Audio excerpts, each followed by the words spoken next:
Member of parliaments ہیں، کانگریس مین ہیں، جو بھی نمائندے ہیں آپ انہیں بتائیں۔ اسی طرح جب آپ مسجدوں میں جائیں تو وہاں بھی دعا بھی کروائیں اور دوسرے لوگوں کو بھی ضرور بتائیں کہ یہ چیزیں ہو رہی ہیں اور فلسطینی مسلمانوں کی مدد کی جائے، چونکہ اسرائیل اور یہ جنگ بندی ہو اور اس کا کوئی پائیدار سولوشن نکلے، یہ ہمارا فرض ہے کم از کم لوگوں کو بتائیں۔ دوسرا یہ کہ سوشل میڈیا کا استعمال کریں اور کوئی غلط پوسٹ لگانے کی جو آپ کے لیے، آپ کے گھر والوں کے لیے کوئی پرابلم بنے، پولائٹ میسج کریں کہ اسرائیل کو جنگ بندی کرنی چاہیے، ہم فلسطین کے لیے حمایت کرتے ہیں، ہم آزاد فلسطین چاہتے ہیں، ہم ایک ایسی ریاست چاہتے ہیں جہاں اسرائیل اور فلسطینی دونوں مل کر سائڈ بائی سائڈ رہ سکیں، ایکولی ان کا رائٹ ان کو ملنا چاہیے۔ یہ آپ سوشل میڈیا پر، فیس بک، ٹویٹر، یوٹیوب، سب جگہوں پر یہ آپ استعمال کر سکتے ہیں۔ تیسری بات جو آپ کر سکتے ہیں، چوتھی، وہ ہے اسرائیلی پروڈکٹس کا بائیکاٹ کریں۔ یہ بھی اس وقت بہت ہی ضروری ہے کہ اسرائیلی پروڈکٹس کا بالکل بائیکاٹ کیا جائے، جس میں میکڈونلڈ ہے، کوسٹا کافی ہے یا دوسری جو چیزیں ہیں، بہت سارے لوگ اس کی یہ نہیں خرید رہے ہیں۔ ملیشیا ہے یا امریکہ ہے، امریکہ کے اندر میکڈونلڈ لوگ نہیں خرید رہے، ان کی سیل کے اندر کافی فرق پڑا ہے، ترکی ہے اس کے اندر کافی فرق پڑا ہے۔ تو یہ آپ ان کی پروڈکٹس کا اس وقت کر سکتے ہیں، تاکہ ایک مقصد یہ ہے کہ ایک پریشر بلڈ اپ کرنا ہے اکنامیکلی، تاکہ اسرائیل کو اور دنیا کو پتہ چلے کہ مسلمان فلسطینیوں کے ساتھ ہیں، تاکہ کچھ پریشر پڑے اور جنگ بندی ہو اور فلسطینی یا غزہ کے لوگ اپنے گھروں کو واپس جا سکیں اور یہ جو کلنگ ہے یہ ختم ہو سکے۔ آپ پرامن طور پر احتجاج کر سکتے ہیں، احتجاج کرنا آپ کا حق ہے پرامن طور پر، لیکن یاد رہے جتنے بڑے نمبر ہوں گے اتنا ہی زیادہ فرق پڑے گا۔ بعض لوگ کہتے ہیں جی احتجاج نہیں کرنا چاہیے، بس نماز پڑھیں، دعا کریں، یہ کریں۔ ڈپلومیٹکلی، سفارتی طور پر آپ اس میں حصہ ڈال سکتے ہیں کہ آپ جا کر احتجاج کریں، لیکن اسلام میں یہ ہے کہ جب آپ احتجاج کریں تو کسی کی جان کو نقصان نہ پہنچائیں، کسی کی مال کو نقصان نہ پہنچائیں، درخت نہ توڑیں، کسی کو نقصان نہ ہو، اور پرامن طریقے سے آپ احتجاج کر سکتے ہیں۔ کسی کی پراپرٹی کو ڈیمیج نہ پہنچے، کسی کی جان کو نہ نقصان ہو، لا اینڈ آرڈر کا مسئلہ پیدا نہ کریں، بلکہ پرامن طریقے سے کریں۔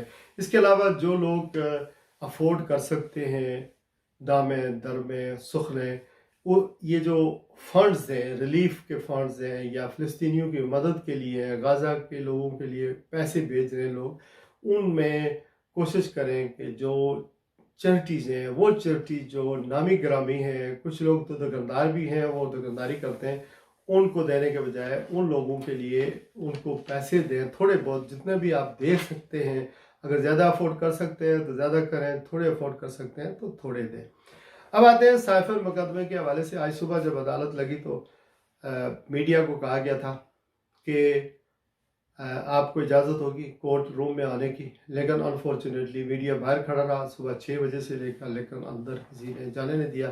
ARY کا نمائندہ گیا ہے، دنیا کا اور کسی اور سبا کا شاید نمائندہ گیا اندر، اور باقی کسی کو میڈیا والوں کو جانے کی اجازت نہیں ملی ہے۔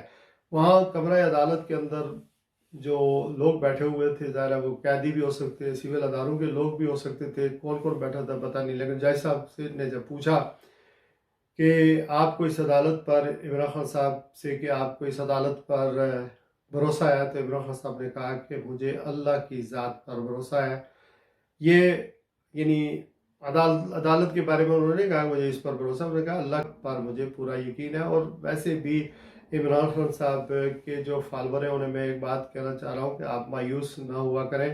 عمران خان کو جو لوگ پسند کرتے ہیں یا جو اس کے نظریے کے ساتھ ہیں، میں ان کو بتانا چاہ رہا ہوں کہ عمران خان کے خلاف ساری حکومتی مشنری، سارے جو دنیا کے خدا ہیں، سارے اس کے خلاف ہیں، لیکن وہ تنہ تنہا جیل کے اندر بھی ان سب پر باری ہے، چونکہ وہ پوری استقامت کے ساتھ کھڑا ہے۔ دیکھیں، عمران خان ایک شخص کا نام ہے، لیکن سم ہو اس کا نظریہ یا جو کچھ ہو رہا ہے، جو لوگ اس کے ناقد بھی تھے، اس پر تنقید کیا کرتے تھے، وہ بھی یہ مانتے ہیں کہ اس کے ساتھ زیادتی ہو رہی ہے۔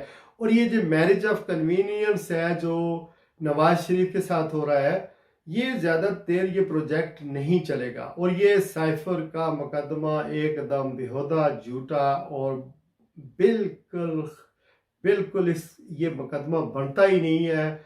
ایک آدمی جو سائفر کا جو شکار ہوا، اس کی حکومت چلی گئی، آپ وہ اسی کے خلاف ہم مقدمہ کر رہے ہیں۔ دیکھیں یہ کتنا بےہودہ مقدمہ ہے۔ اور پھر دیکھیں جو بھی آپ پرائم منسٹر کو، کسی بھی پرائم منسٹر کو آپ اس طرح جب اس پر کرپشن کے ایلیگیشن لگاتے ہیں، اسے اس طرح نکالتے ہیں، انتقام کا نشانہ بناتے ہیں، تو ہوتا کیا ہے کہ الٹیمیٹلی آپ کی ریاست کے لوگ جو ہیں ان کی جو حیثیت ہے وہ مجروح ہوتی ہے، اور کبھی کرپشن پہ نکالا جاتا ہے، کبھی کس مقدمے میں نکالا جاتا ہے۔ تو بہرحال یہ تو کلیئر کٹ ریاست کی انٹینشن نظر آتی ہے، حکومت کی انٹینشن نظر آتی ہے کہ عمران خان کو اتنا گندا کر دو تاکہ بالکل ہی وہ سامنے نہ آئے۔ اب آتے ہیں کوپ کانفرنس کے حوالے سے بات کرتے ہیں۔ یہ جو دبئی کے اندر کوپ کانفرنس ہوئی ہے، مالیاتی تبدیلی کے حوالے سے ہوئی ہے۔ دنیا میں بہت ساری تبدیلیاں آ رہی ہیں۔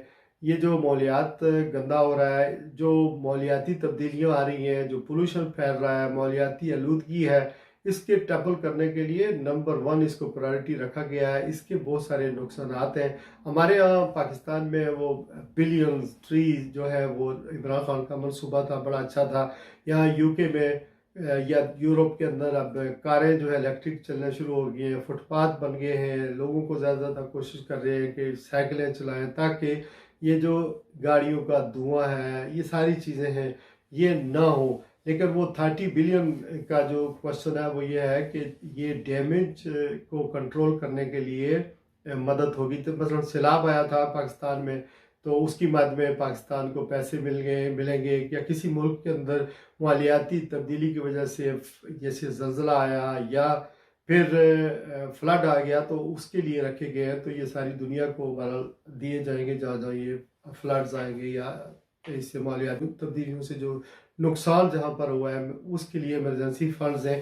اس لیے ہمیں خود درخت لگانے پڑیں گے، خود جو ہے اس کو دیکھنا پڑے گا۔ اور جو کچھ پاکستان کے شہر لاہور میں دھند جس طرح کی ہے یا اسموک جس طرح کی ہے، جس طرح کے اقدامات کیے جا رہے ہیں، تو اب حالات ایسے بڑھ رہے ہیں کہ دنیا کنیکٹ ہو رہی ہے، اور یہ مالیاتی تبدیلیاں جو ہیں جس سے انسانوں کی زندگیوں کو سب سے بڑا خطرہ ہے۔ بارشیں جن جگہوں پہ نہیں ہوتی تھی اس جگہوں پہ بھی بارشیں ہو رہی ہیں، یہ چیزیں جو ہے وہ ہو رہی ہیں۔ اب آتے ہیں ہنری کسنجر کے اوپر کہ ہنری کسنجر امریکہ کا وہ صدر تھا جس نے کمبوڈیا کے لوگوں کو مارا، ویتنام کے لوگوں کے اوپر بم پھینکا، اس کے علاوہ دنیا بھر میں جو تباہی مچائی ہنری کسنجر کی وجہ سے۔ تو جب وہ فوت ہوا تو 29 نومبر کو تو صرف 5% لوگوں نے اس پر اپنے غم کا اظہار کیا۔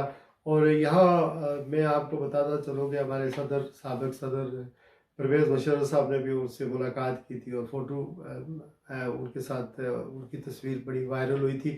اس میں لیسن کیا ہے؟ لیسن یہ ہے کہ جب آپ طاقت میں ہوتے ہیں تو نشے میں آپ دنیا میں بہت ساری کلنگ کرتے ہیں، بہت سارا کچھ کرتے ہیں۔ ہم وہ معاشرہ ہیں جب کوئی طاقت میں ہوتا ہے تو ہم اس کے تلوے چاٹتے ہیں۔ یہ بات میں نے مشرف کے دور میں بھی، میں تو اس کے خلاف لکھتا رہا ہوں، اللہ تعالیٰ اس کو کی بخشش کرے، کہ جنرل پرویز مشرف نے اتنا جب لال مسجد کا آپریشن ہوا تو جو کچھ اس وقت ہوا وہ آپ کو پتہ ہے، وہ بچیاں بیچاری جو پردہ کرتی تھی، چلو وہ ان کو مس گائیڈ کیا تھا وہاں پر جس طرح آپریشن ہوا۔